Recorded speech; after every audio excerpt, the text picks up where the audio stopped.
Today on the podcast, we have a special guest joining us all the way from the UK.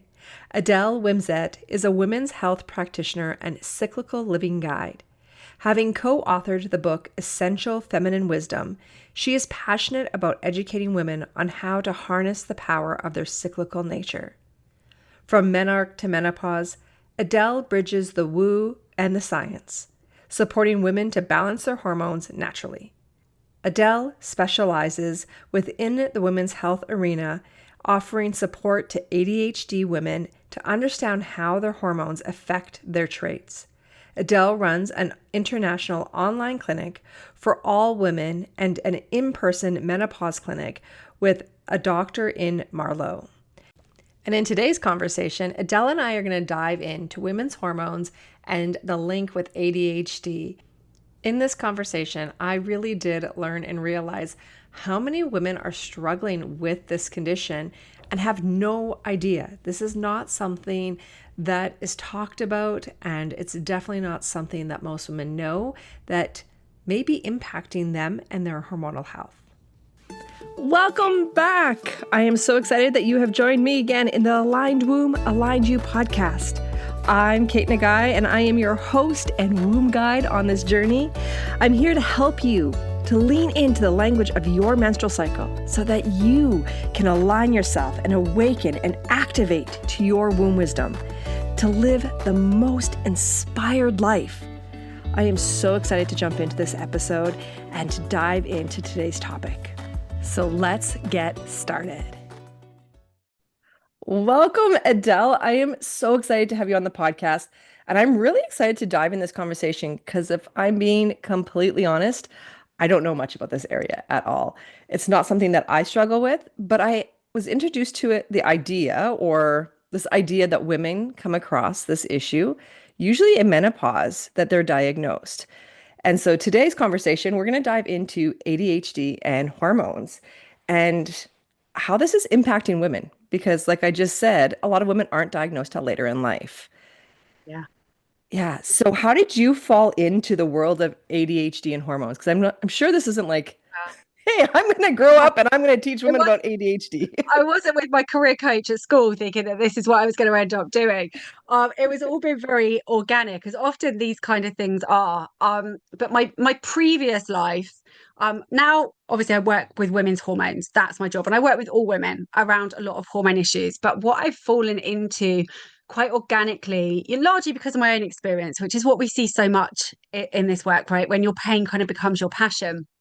And I am diagnosed combined type ADHD, which happened several years ago. But before that, in my previous life, I spent 20 years working in children's services, where I worked with a lot of complex young people and I specialized in female offending. And I saw a lot of ADHD. But at the time when I was trained, it was naughty little boys, really, not that a huge amount has changed since then, really. But that was very much this concept. I was working that field at a time actually when women weren't allowed to have that diagnosis. It didn't exist in girls for a part of that time. And I used to joke a lot the way that I spoke. I mean, you'll probably see one of my toxic traits is I speak at 1,000 miles an hour. So please shout at me if something I say doesn't make sense. But I used to say, oh, it's my ADHD. Now, because of my own hormonal health, I actually left that career and retrained to be able to support women to optimize their hormones and heal their period issues and work with optimizing how they feel. Because I believe women have a right to feel really good. And so much the advice that we're given is based on what works for men and a male physiology. So I began this passion, was fortunate enough to retrain. And so a couple of years into that, I received my ADHD diagnosis, which I'd been very resistant to, I'd been really pushing back. Like, I don't need this diagnosis. I've got through life pretty well this far. What's it going to give me? But actually, it was the most validating experience of my life. And of course, because of the work that I did, I know hormones affect everything. They influence every single system in the body. Our brain is covered in estrogen and progesterone receptors. So I wanted to see the science. What was the research into my body as a woman around what impact my hormones were having on my neurodivergent traits? And what I found made me really angry. I was really angry that there was this void where this research just had not been done. So I embarked on a bit of a mission. I don't think I was that conscious of it at the time, but I wanted to just share what I was finding and what my experience had been. And in my practice, begin to develop ways to support women with understanding how their hormones affect their traits. And that's where I've ended up being in this space, and have just completed a 3-month study into perimenopausal ADHD women and the impact on our hormones. So that's the story. That's how I got to be in this place. It's really interesting because we just had company here this weekend. One of my closest girlfriends from university. So, not to out myself here, but like we've been friends for 25 years, something like that, a long time.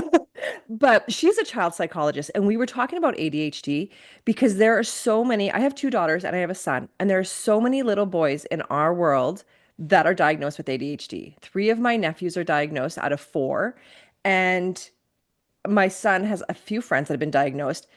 My girls, there is no one.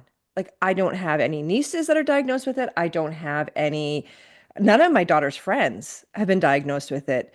So it's really shocking to me when you talk about how, yes, like the quote unquote naughty little energetic boys, right? Because they're full of energy. They are. And this has been such a huge reason as to why I call them the lost girls. Yeah. We're the little girls that weren't seen. I'm a child of the 80s. No one was looking at ADHD in me. I was just an anxious child, or, a worry pot, or whatever kind of label they wanted to put on me at that time. But actually, a lot of the hyperactivity in girls gets internalized. It becomes hyper thought, it becomes hyper speech, because we mask really, really well. And I believe a lot of this is down to gender expectations, because boys have the privilege of being naughty little boys. Oh, boys will be boys. Boys, that's just boys being boys. Girls don't have that privilege. We are expected to behave a certain way to be a good girl. Whether we're consciously giving that narrative or not, that is very much what little girls pick up. How do I get accepted into the group? How to survive? What's expected of me if someone wants to play with me? Or how do I survive in school being a good girl? Quite often, little girls with ADHD have something called rejection sensitivity dysphoria alongside it, where being criticized or the thought of getting something wrong or not being included is debilitating. I describe it like a bomb going off inside of me of a million pins. It's such a visceral physical reaction, and actually, in my opinion, is the worst part of having ADHD is the rejection sensitivity side. It continues to be a work in progress, but because of these reasons, girls get missed. And quite often what happens is, when we go through this hormonal shift at adolescence, the lid comes off. Very similar pattern to perimenopause. We're usually estrogen dominant, lower progesterone, when we're seeing that progesterone as a massive mood stabilizer, not just protecting the womb, but massive mood stabilizer and nervous system regulator. And we just haven't got it in the correct amounts. And I believe, through the work I have done, that plays a big role in these 2 points being quite significant points of diagnosis now for girls. So let's maybe backtrack a little bit in case someone's listening and they're like, well, what is ADHD? Because, like we were saying, most girls don't even know that they have it. So, Yeah. what would be some characteristics, or how would we describe the condition of ADHD? So ADHD is attention deficit hyperactive disorder, which really doesn't explain it very well at all. There's a lot of conflict around the title of it, but there's 3 subcategories. The first is hyper, which tends to be where boys sit more, which is the very obvious, from boys jumping around, moving around, not being able to stay still, quite impulsive reactions, not being able to filter what we're saying, and inwardly as girls, if there's a lot of overthought, anxiety, speech, and movement as well. It doesn't mean the girls don't have that, it just tends to be internalized.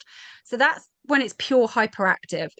Then at the other end, we have inattentive ADHD. And I think you guys in the States still call ADD. You still have that terminology. That Yeah. tends to be where girls sit more with that, where we get called daydreamers, sort of really airy fairy, distracted, a bit ditzy, that's how it can present, because internally we're just off. So it can look like there's, if we're not interested, we will disengage quite quickly. I've got the attention span of a gnat if I'm not interested. But if I am interested in something, I will hyper focus on it for hours. You'd have to break my leg to get me to like pull away from something I'm interested in. So they're the two ends of the spectrum. And then you have combined type in the middle, where you have elements of both of those. And this is where it gets really interesting around a woman's cycle, which we can talk about. So those are the three types. And there's a saying that if you've met one person with ADHD, you've met one person with ADHD, because the way it will manifest is quite different. And I think something that I find really curious is an increasing awareness around complex PTSD, because that can manifest very similarly to ADHD. And I think there's probably a lot of crossover with that. So it's working with somebody who really understands specifically what that is. But those are the three subtypes, and the way it will manifest will depend differently. It will look differently with every different woman, but a lot of people will be able to empathize or relate to some of the things you hear ADHD people or women. I work with women, so that's kind of my bias about explaining what it's like. But it's when it starts to affect your quality of life and how you can show up, that it then starts to become the condition rather than just something. So, for example, if you've got a pile of ironing in the corner, right? No woman's getting excited about that. I mean, certainly none that I know. You're like, oh, don't want to do it. There's like this resistance. But with an ADHD person, it like taunts you. It's there, and you might look like you're being lazy. We've often been called lazy, which is crazy. But, it's like, I can't do it. I physically cannot muster up the dopamine in my brain to hook me into doing it. And all it will do is taunt you. It's there. And it's like it's screaming at you, going, you're failing, you're failing, you're failing. You haven't done me. You haven't done me. And it's that, but with everything that you just can't hook into an interest of. So you can imagine, if you have a job that isn't stimulating or of interest to you, that can be problematic. If you're in a relationship that maybe feels a bit like that, or your traits are starting to have an impact on your quality of life. And so I say, people go, oh, everyone's got ADHD now. And it's like, well, everyone wheezes every day. But if you're doing that 30 times an hour, it's a problem, So it's looking at it within the context of the impact it's having on your life. Right. So just to back up for a moment here, because you talked about estrogen and progesterone being that mood stabilizer. What is estrogen in puberty and in perimenopause? Why is that Mm. an activator? That's the word I'm Yeah. looking for, So activator. this is my hypothesis. Okay, we are so stark when it comes to looking at the research on hormones. In the last couple of years, we started to have a couple of great studies come out, which is wonderful. So this, just to be clear, this is my hypothesis based on my experience and what we know. So how I describe these hormones: estrogen, which dominates the first half of the cycle, from when our period, from like day 3 or 4 of our period, she's rising and rising and rising. And I describe her like the Beyonce of the hormone world. When she is in balance, you're going to feel sexy, and she's going to sensitize your dopamine and serotonin. So she's going to have, better cognitive function. She's going to lift your mood, your executive function, which is the big issue for ADHD. That's going to be much better. So assuming that your body is processing estrogens properly, and we're not looking at like histamine or methylation issues through the liver, that should be a pretty good time, right? For all women, actually. But particularly with neurodivergence, we can find our traits are a lot better, if you like, during that time. And so we often go, oh, this is one of the reasons I think women take so long to get diagnosed, because we're like, oh, actually, I'm all right. But then we go to the second half of the cycle and it's a different picture. So estrogen is like the party girl of the hormone world, whereas progesterone, if we've ovulated, and only if we've ovulated, which is why we know it's so important for women to know if they're ovulating, because if you just having a period doesn't mean you're ovulating. If you've ovulated and you've had a lovely surge of progesterone in a really nice high level for a nice at least 12 days, she's a bit like the mum coming back to the house party. She's like, calm down, it's time to go to bed. So she's working on a neurotransmitter called GABA, which is responsible for calming the nervous system, giving us a good night's sleep, stabilizing our mood. If a woman doesn't have sufficient progesterone, you're trying to stabilize your nervous system is going to be like pushing a rock up a mountain. Your bandwidth is going to get smaller.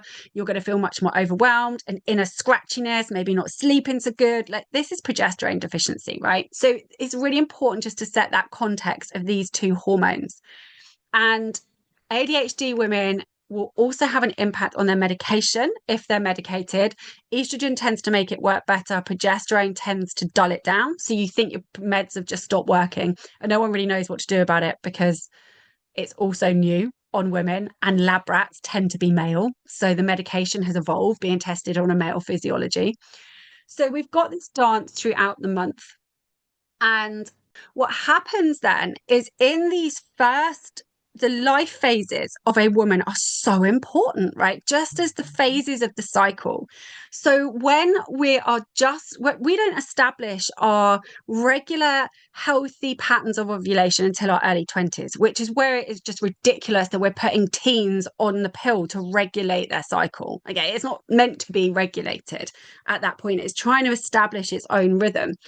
And what happens is because it's not established, we tend to be more progesterone deficient because in order for estrogen not to dominate, not party all the time, partying's great fun, but too much of it makes us feel like crap, right? So when she's Mhm. dominating all the time, you're going to have symptoms.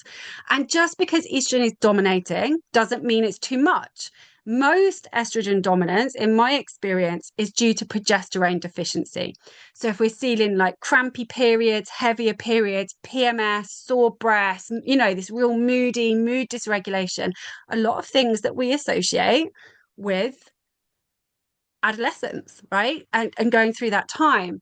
Obviously, your brain, as I said, is covered in estrogen and progesterone receptors. Well, if that progesterone, that mama, isn't coming home to say, calm down, you're going to not feel great. And of course, at that point, all this lovely masking that girls have done to survive, there's no bandwidth to do it. So the lid comes off in terms of being much more reactive. Estrogen dominance has a massive impact on mood. And that is where we can see that as being quite a pivotal time for the reality of what's been going on under the surface coming up. So if I'm hearing correctly here, with the medication that's being prescribed for ADHD, I'm guessing its purpose is just to kind of level everything out. Am I correct on Yeah. that? Yeah. Yeah. Okay, so if It's stimulant. Yeah. it is leveling out the party girl, and then it's not really working or the body's not really receiving it in our potentially progesterone calming time, would that put us into a bigger dip for things like depression, mood disorders, anxiety? Well, quite. That's the question, right? It's not researched. We don't know. And what I see happening is wonderful, well-meaning prescribers like scurrying around, like, what do we do with this? Well, let's try upping your meds in that time. Let's start adding in another medication at this time to try and level things out. And for me, I just think, which is obviously my bias, I think there is just so much to be said for trying to work with the strengths and managing the shadows of the cycle, as much as is possible, understanding your unique rhythm and flow and using that to create an ADHD friendly lifestyle. And this acceptance that at certain times of the cycle, there's going to be different types of traits flaring up. And how do you need to adapt your lifestyle where possible to support that, whilst loving on your adrenals, regulating your blood sugar, optimizing your liver detox pathways and gut elimination? It really is multi-systemic. It isn't just about popping a band-aid on it. In my experience of women in my community, I would say, a good split of those who have medication and it changes their life, and the others who go through this journey of trying all different types and just cannot get on with it. I find that fascinating and exciting because like so much of what I believe and so much what I teach is that there is so much like there's so many gifts and wisdom when we start to learn how to be cyclical. Like it really does come down to whether it's looking at your life cycle, whether it's looking at your menstrual cycle, when you can own in that you have strengths and you have Achilles heels in these zones, and then you start to navigate knowing what your boundaries need to be, there's so much power. And so, like what you're saying here, of just knowing, especially with ADHD, like how the hormones really impact those waves of sensations or desires, impulses, feelings, has a huge impact. And there's so much that we can do just by internally knowing our body, which to me is So just much magic. compassion, that Yeah. self-compassion and validation of your experience. I mean, the model that I used in the study and the model I encourage where possible women in my clinic to use is to test your hormones every single day using a device like the mirror, is my personal preference. I find it works really well, and track your traits and your symptoms alongside it. And I guarantee you'll be one of the most validating experiences you can do, because you will see the science and the evidence of these powerful biochemicals in your body. If you have a day that you're like, oh my God, like what was today? The lid has come off, it's been horrific. You see that your estrogen dropped off a cliff, or it soared through the roof, or, and it's suddenly like, I'm not going crazy. There's nothing wrong with me. There are these powerful biochemicals that are having a huge impact on my emotional mental health and my traits. This is happening to all women. It's just that we're viewing this for this conversation through the lens of ADHD, the Hmm. impact that this has. And I think the more we can empower women to understand that their hormones are affecting every system in their body, the better. I mean, Yeah. I look around at women, and I'm sure you see it in your work, Kate. Women are doing amazing jobs, most of them running on empty. I mean, how many women are you Mhm. seeing that go, I have brilliant sleep, my energy is consistent throughout the day and the month, my mood is regulated, my libido's through the roof? I'm not seeing very many women like that, you I've know, seen zero. And if I right? do find one, I want to know what their tincture is. Like, give me the magic formula, right? So when we imagine a world where women all felt that, if we can do this, feeling like this, imagine what we could do if we were all empowered with the knowledge of this impact our cycle is having, and then what we can do about it, how to then utilize that information about our unique rhythm and flow. It ripples out and changes everything, you know? Mhm. But that's my vision. It's my big vision. What I am, once again, this is Kate's hypothesis. Yeah. Love a I am hypothesis. guessing that a lot of girls are being diagnosed in adolescence and perimenopause. Like you said that comment, and I'm guessing that they're not actually being diagnosed at adolescence. Instead, what's happening is they're being put on the birth control pill. Because when girls get moody or when girls get depressed, or like as soon as you've had your first period, it seems like anything that you go to complain about, it's like, well, we have the cure all. Here's the birth control. So I'm curious, is there really a high number being diagnosed in their teens, or is this something that's being missed quite often because it's just, I don't want to say easier. We don't have the knowledge or the research or the info to be able or taught to be able to detect it. Instead, we've been trained that when there's an issue, birth control. I mean, who knows? I haven't seen any data like that, but I think you're absolutely bang on the money. I think actually, irrespective of whether it's young girls or women of any age, if you present with a certain type of symptoms, you're going to probably be offered an SSRI for anti-anxiety or antidepressant, or a synthetic hormone. That, like, they're the two routes that a Hmm. medical practitioner has for you. There isn't, there's very in the media over here in the UK at the moment, it is very public that the NHS is a misogynistic medical system. All the training has come from a very strong patriarchal foundation of men testing and researching men. Like, that's just a historical fact. It's not an angry feminist rant. It's a fact that Yeah. understanding of the female physiology is not where it needs to be. And women end up being gaslit and traumatized in their experience because of that. And it's not good enough. And for women to, I've got 13, 14-year-old girls who've been put on the pill for reasons they shouldn't, in my opinion, be on the pill. I'm not anti contraceptives. They're incredible. And they have given women freedom, and they have done so many things socially for us. And a lot of women feel like they've been a game changer for them with physiological conditions. And I would never take that away. I think what saddens me is if we were properly training physicians in how to empower women to optimize their hormonal health, women would not be suffering like they are, and they wouldn't need to be on synthetic hormones and these medications. They make a lot of money. It's a Hmm. gazillion-dollar industry to put Hmm. women on these hormones, which probably sounds a bit cynical and a bit conspiracy, but it's a fact, that if women knew how to optimize their progesterone or how to replenish with a body identical, which you can't patent, hormone, we would look at a very different system. Yeah. And I think one of my issues with the pill is that it's just handed out like Smarties, that we're not sat and saying, you can take this, but it's going to cause nutrient deficiencies, it's going to change your gut microbiome, it's going to affect your metabolism, it's going to have possibly a lifelong impact on your libido. You may never get it back. It's the side effects in terms of your mental health and impact. Like, it's Mhm. who's having that conversation? I don't know anyone who is, Yeah. outside of the functional health of the women's world. And it's not to say don't go on it, because there might be very valid reasons too, but do it from a position of informed consent. Do it from Yeah. a place where someone has said to you, this is the reality. Still choose it or don't, but then you are really choosing. You're not being Mhm. given a small bit of it that suits the narrative of the person prescribing or the bigger system and institute within which that sits. You're making a really deep personal choice for yourself. And that's important to me. Okay, so I'm gonna now like bring a bunch of points together. I feel like I have like a little trail of cookies now that we're gonna follow.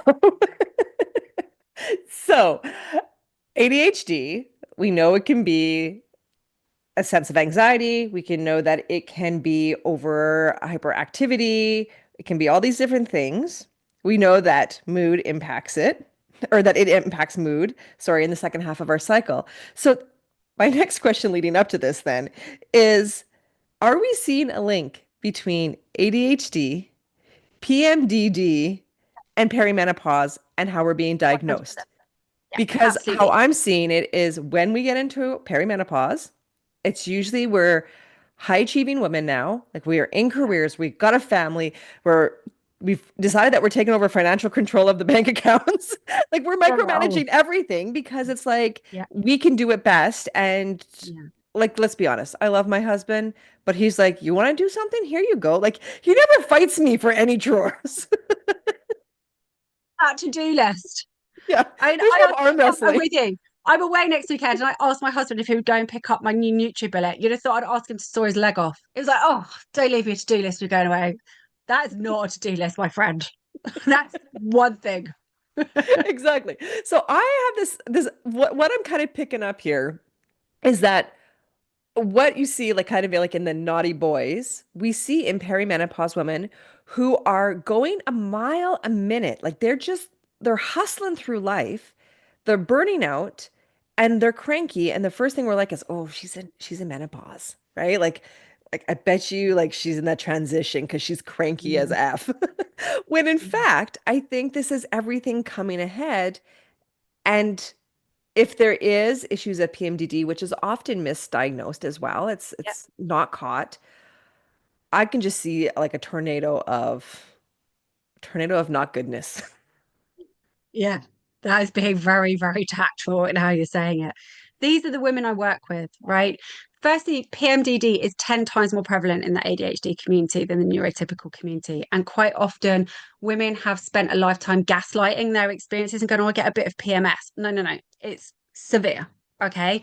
And most of the time, if you're lucky enough to get a physician who even knows what that is, again, your options are going to be limited. You might be offered the pill, you might be offered some kind of psychiatric medication for it. Yeah, there is so much that could be done with PMDD. The work of Dr. Katarina Dalton that Carol Peterson is continuing and Dr. Phyllis Bronson with what they do with body identical progesterone for PMDD just blows my mind. I've got lots of free webinars on that on my website. It's incredible.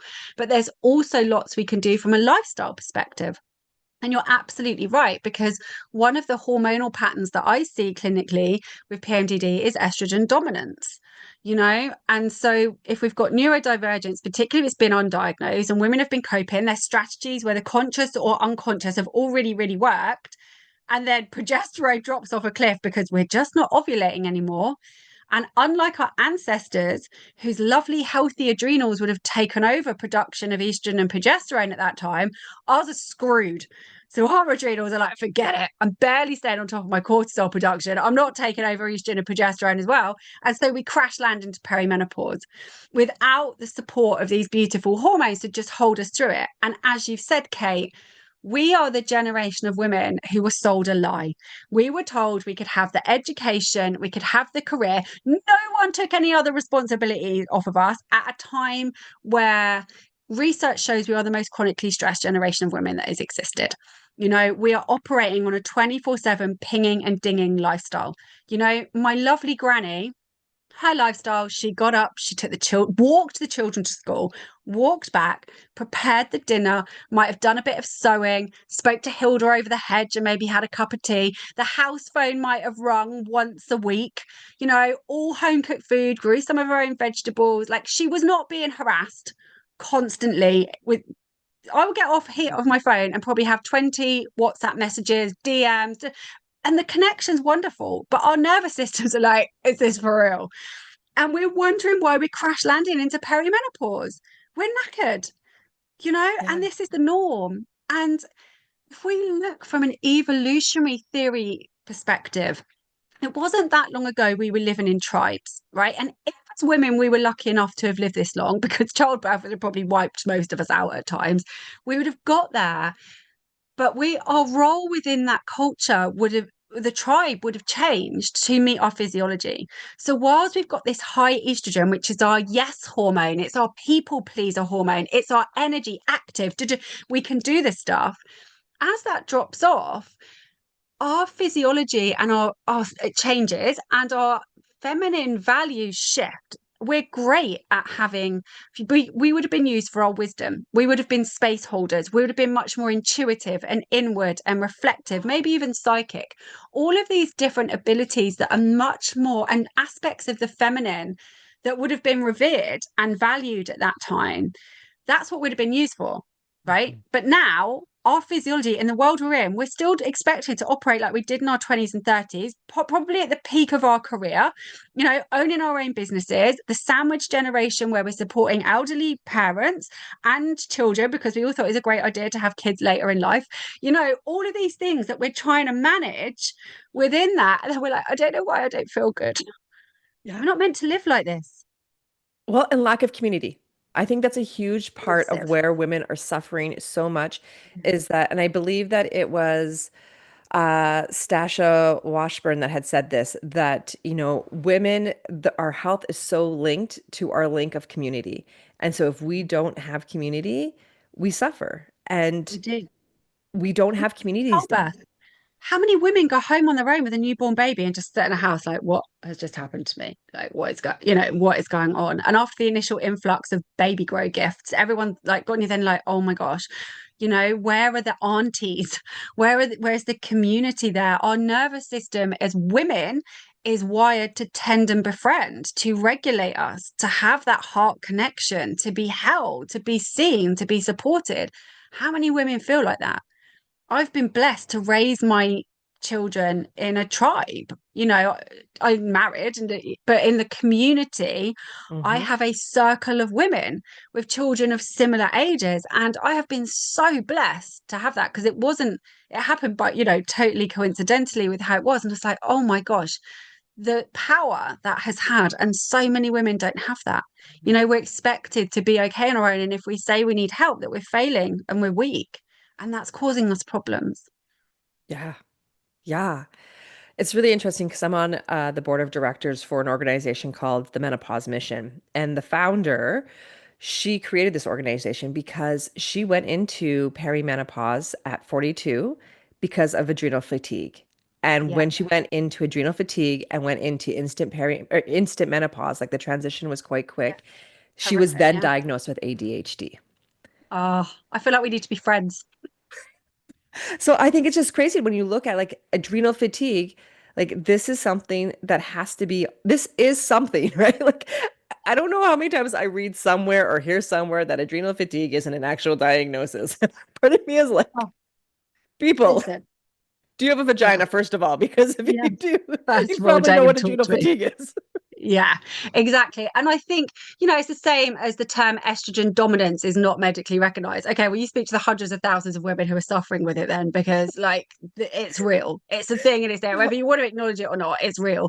And I think, when we're looking at that HPA axis, which is our stress response, I see it in adrenal patterns. When I'm doing testing for adrenals, I see that.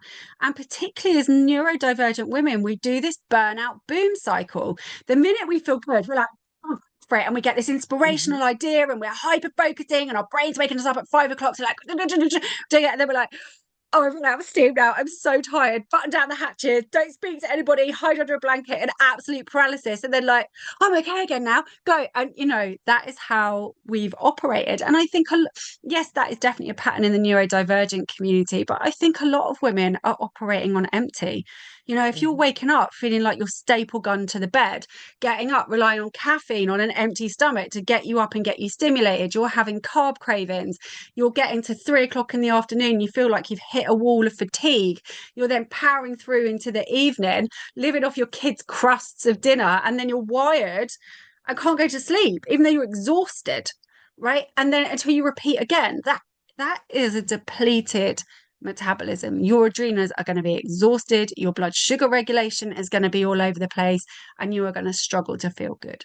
Yeah. You know, I always I laugh because day 6 of my cycle is that day for me where I'm like, because I'm really good because I've been doing this work for so long that I know during my period I rest. I don't clean, I don't cook, I don't do anything, wow. right? Yeah. But day 6 comes, I feel better because I'm on other dark days, and I'm like, nobody did dishes.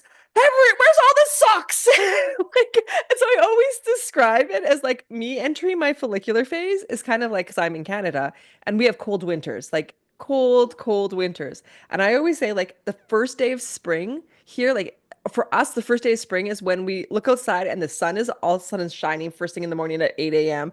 And we can see little sprouts of grass. And we're like, it's summertime. Let's put on like a rain jacket and What? Tom's shoes and go outside. And then we're like, holy crap, it's freezing outside. But that's what that's what day 6 feels like. Yeah. It's like spring Yeah. is here. And then I'm like, no, it's Yeah. not. Yeah. And I think I, Alexander Pope says it best when she's like, your spring yeah. season or your follicular phase, you need to move slow and cherish Yeah. Like yourself. the bear. Yeah. I love their description of the bear coming out of the cave. Like stretch, look around. But when we get the sudden surge, it's like, I'm back. I'm back in the room. Let's go. Let's get the to-do list. Let's get the post-its. Let's power through. I see her like the 1990s businesswoman in like the Prada glasses, Louboutin shoes, a pinstripe suit. She's just ready to go. Yep. Yep. I can totally sense it. And this is how burnout happens. So, Yeah, yeah. absolutely. And society likes us operating like that, right? Hmm. Because we get a lot done. Yeah. Society likes to keep us in that place where we're achieving, capitalism doesn't like people resting because it affects productivity. But Yeah. actually, as women, when we rest, it rocket fuels us for the rest of the month. Yeah. This is my little project that I started this year, and it's been working fabulously in my home, and not just for me, but for my kids. So I mapped out my full year of where I'd be in my period, and I use little stickers, like I drew out each month, and I use little stickers on this big map that covers a whole wall. And I know that my cycle might change, but they're just stickers. I can put a Yeah, different color sticker on top of it. I can change it yeah, as I need to. But yeah. the beautiful thing is that it's given my kids a tool to like understand me, right? And so like my son who's 6, who is very attached to me, he'll look now, he's like, oh, it's a blue day. That means no cuddles today, right? I'm like, it's no cuddles day. Do not Like, touch me. That would be yeah. wonderful. Yeah, because Yeah. that is my luteal phase, and then my red is my period. And so the other day he came up to me and he was like, I think it's my blue day today. I think it's best that you just don't cuddle me today. I was like, perfect, buddy. Thank you for letting me know, right?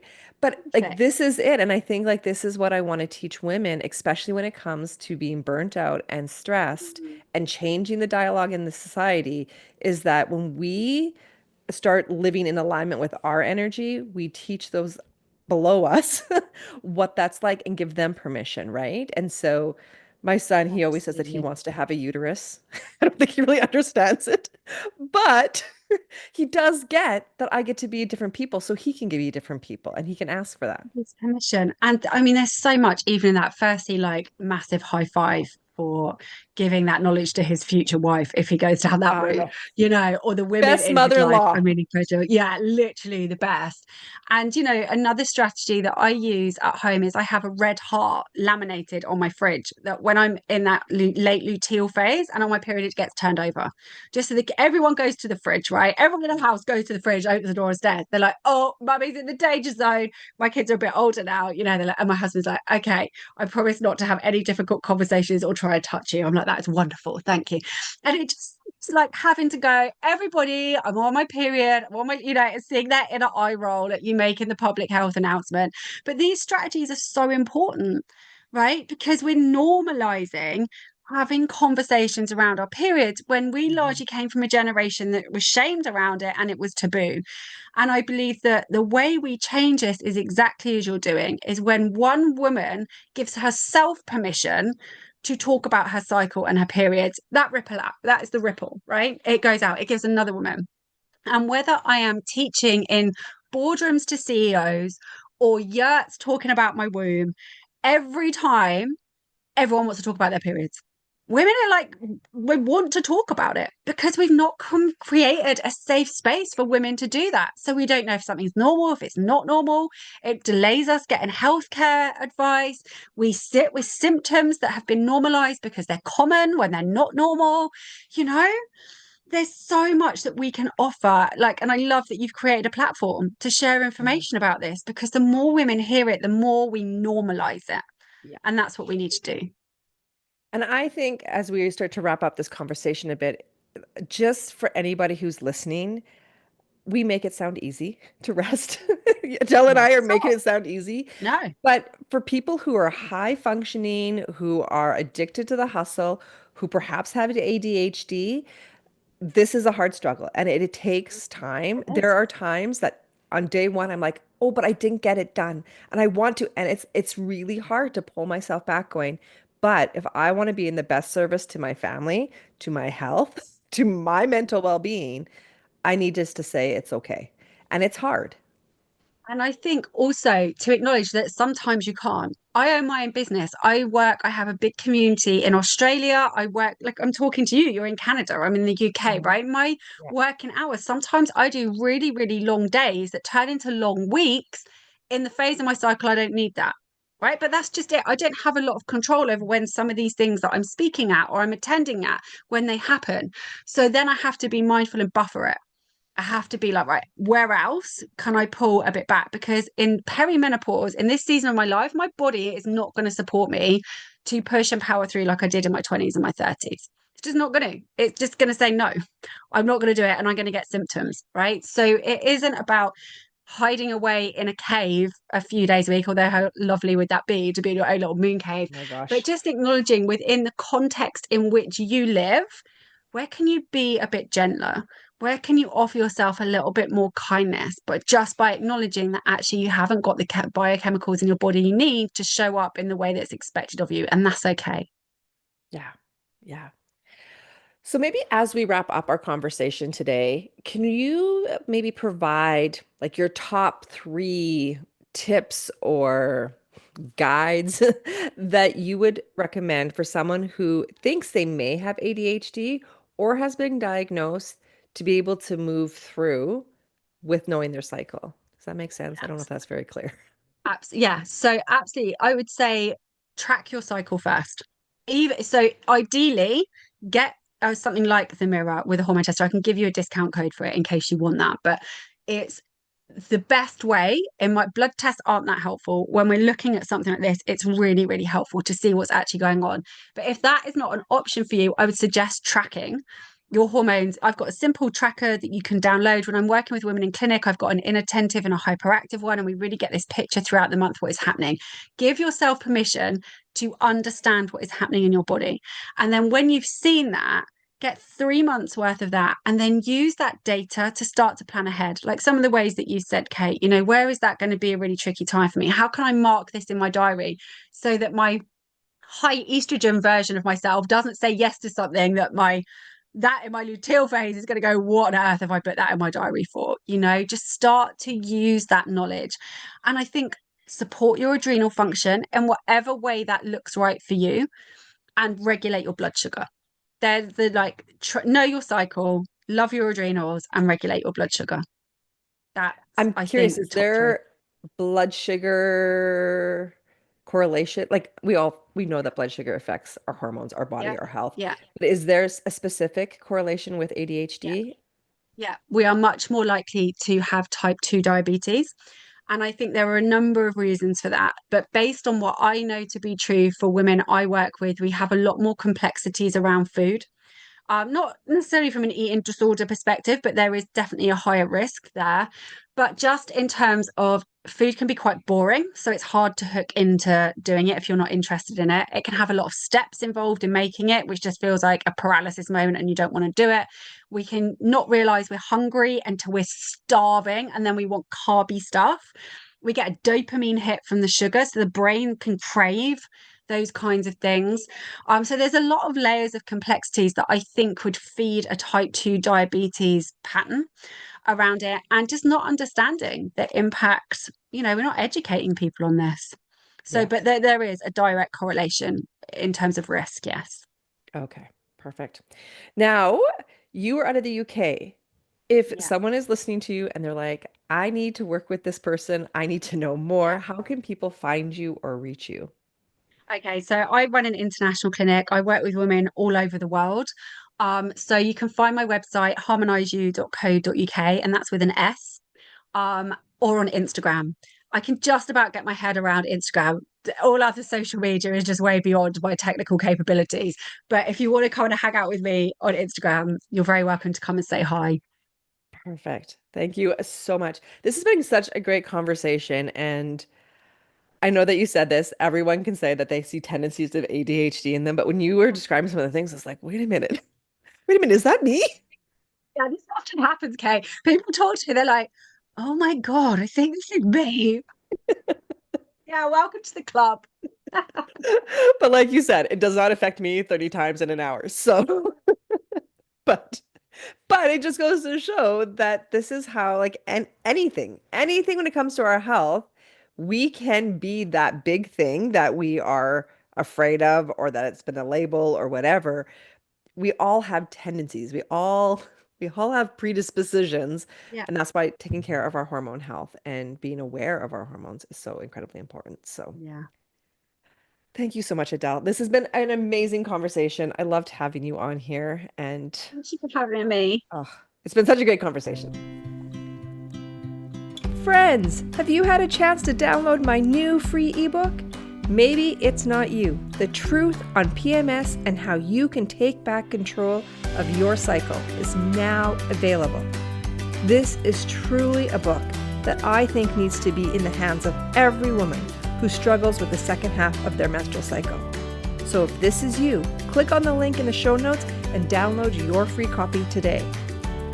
And remember to subscribe to this podcast and share a review if you loved this episode. Until next time, remember, womb wisdom equals connection to self, which ultimately equals inspired living.